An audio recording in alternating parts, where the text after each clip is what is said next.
Autre distinction dans la définition d'El-Mel, on l'a évoqué le matin, c'était le mithli et le qimi.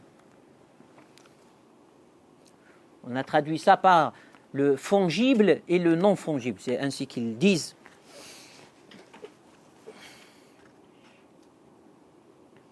Donc le mithl, c'est-à-dire il y a un exemple, il y a un semblable, c'est ça le mot.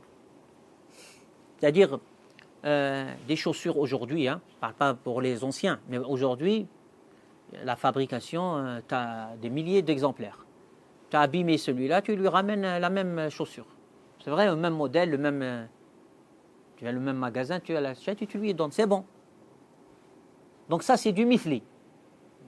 Le qimi, c'est ce qu'on rembourse, on remplace, on ne peut pas le remplacer. Mais on doit donner son prix. Vous comprenez? Donc il faut l'évaluer. Le qima. Donc pour les Shafi'iyya par exemple et les Hanabila, qu'est-ce qui est mithli? Pour eux, c'est ce qui est défini par le poids, par la mesure. Donc l'idée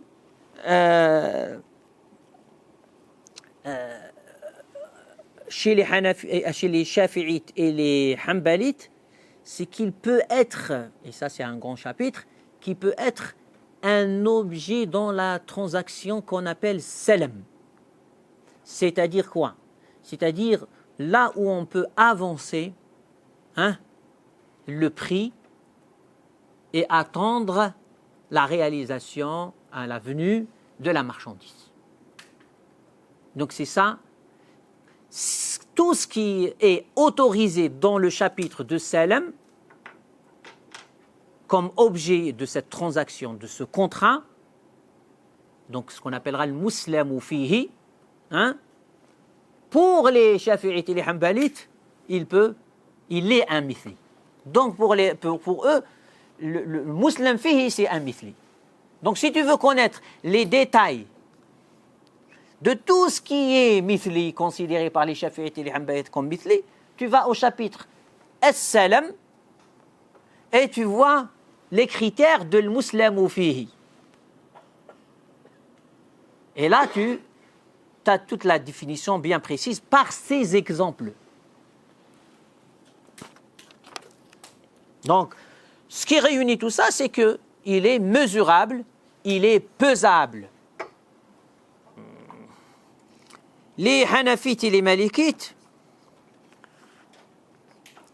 c'est tout ce qui, comme je l'ai dit, a un exemple dans le marché.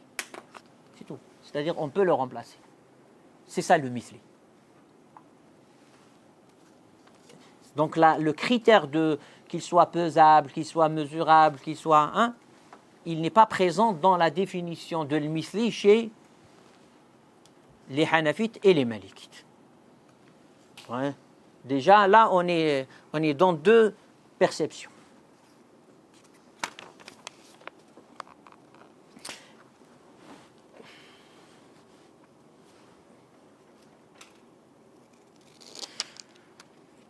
De cette différence émane la différence de définir aussi le qimi.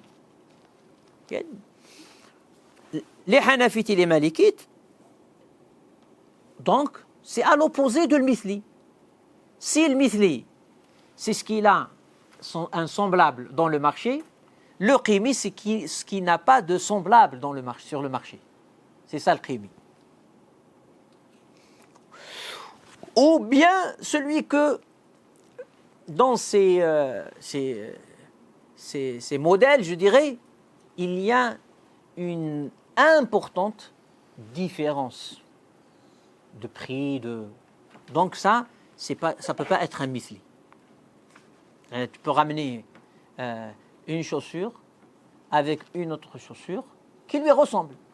Mais vu que la matière de fabrication n'est pas la même, le travail n'est pas... Tu vois, il y a des voire même, par exemple, je ne sais pas, c'était... Hein? Un tableau de maître. Par exemple, là, c'est pas du mithli. Parce que c'est comme si on parle toujours de pièces uniques. C'est ça le qimi.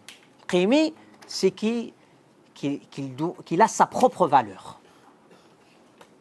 Et donc, pour les Hanabila et les Shafi'iyya, c'est ce qui est passible au comptage, le qimi, ce qu'on peut compter. Hein? Donc, l'unité est importante dans la définition de al-qimi chez Shafi'iyya et al-Hanabila.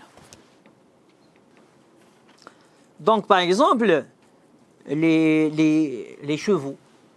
Hein, imagine, les chevaux, chaque bête, chaque cheval est un qimi. Il a sa propre valeur.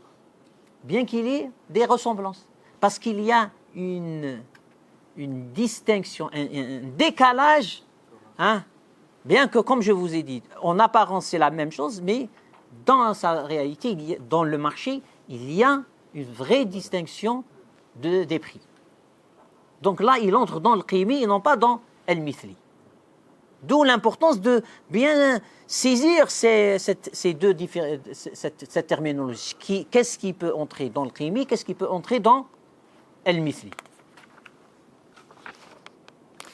Le mithli peut être une dette chez les fuqaha. Donc, la question de le rembourser, de le remplacer, devient un engagement de la personne qui peut prendre du temps. Alors que le qimi, il y a beaucoup de détails sur ça. Les juristes ne sont pas d'accord sur le fait de rendre le qimi une dette. Pourquoi? Parce que le temps, dans la pièce unique, il a sa valeur.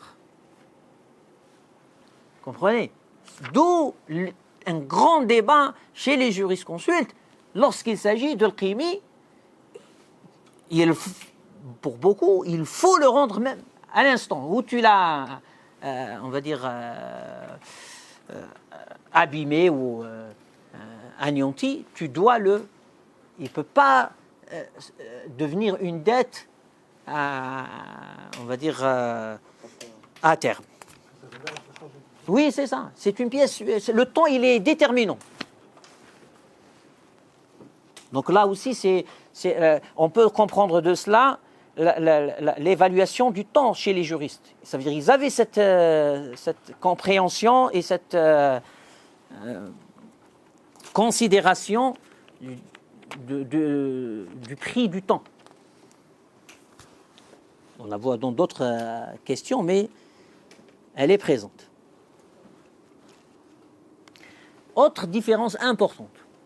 Le mithli peut être un prix de quelque chose. Dans l'échange, il peut être une contrepartie. Pourquoi? Parce qu'il est bien défini. On a dit, ou bien chez les Shafi'ites et les Hanbalites, il est pesable, il est mesurable. C'est vrai ou pas? Mais comment dire,